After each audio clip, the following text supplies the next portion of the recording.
ഓരോ സിഗരറ്റ് വലിക്കുമ്പോഴും നമ്മുടെ ആയുസ്സിൽ നിന്ന് 22 മിനിറ്റ് സമയം അപഹരിച്ചു കൊണ്ടുപോവുകയാണ് എന്ന് ഈയിടെ ഒരു പഠനം വ്യക്തമാക്കിയിരുന്നു. അത് നമുക്ക് നേരത്തെയും അറിവുള്ളതാണ്. പക്ഷെ നമ്മളാരും പുകവലിക്കുന്നില്ലല്ലോ എന്നാണ് പലരുടെയും ചിന്ത.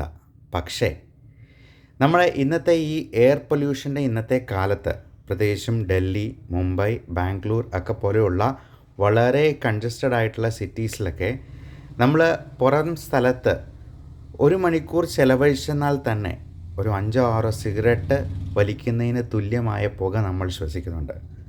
അതിനുമപ്പുറം നമ്മൾ അടുക്കളയിലൊക്കെ പാചകം ചെയ്യുമ്പോൾ അവിടെ ഈ നല്ല വെൻറ്റിലേഷൻ ഇല്ല എന്നുണ്ടെങ്കിൽ, ജനലുകളൊന്നും തുറന്നിട്ടിട്ടില്ലെങ്കിൽ, വാതിലുകൾ അടച്ച് തന്നെയാണ് ഇട്ടിരിക്കുന്നതെങ്കിൽ ആ പുക വീണ്ടും വീണ്ടും ശ്വസിക്കുന്നത് ഇക്വലൻ്റ് ടു സിഗരറ്റ് സ്മോക്കിംഗ് ആയി മാറാറുണ്ട്.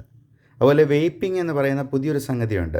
ആൾക്കാർക്കൊക്കെ ഇഷ്ടമുള്ള, അതിനെന്നാൽ വലിയ പുകയൊന്നുമില്ല എന്ന് പലരും ധരിക്കുന്നുണ്ട്.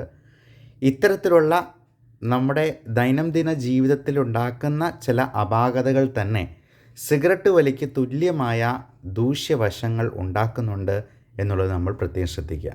അതുകൊണ്ട് നമ്മുടെ കുട്ടികളെ എല്ലാ വർഷവും തന്നെ ഒരു 5 മരമെങ്കിലും വെച്ച് പിടിപ്പിക്കാനായിട്ട് അവരെ പ്രോത്സാഹിപ്പിക്കുക.